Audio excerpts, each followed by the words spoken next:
உன் தோளிலே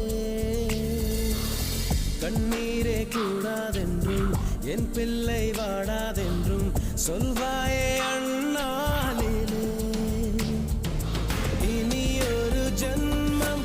எடுத்து வந்தாலும் உன் மகனாகும் வரம் தருவாய்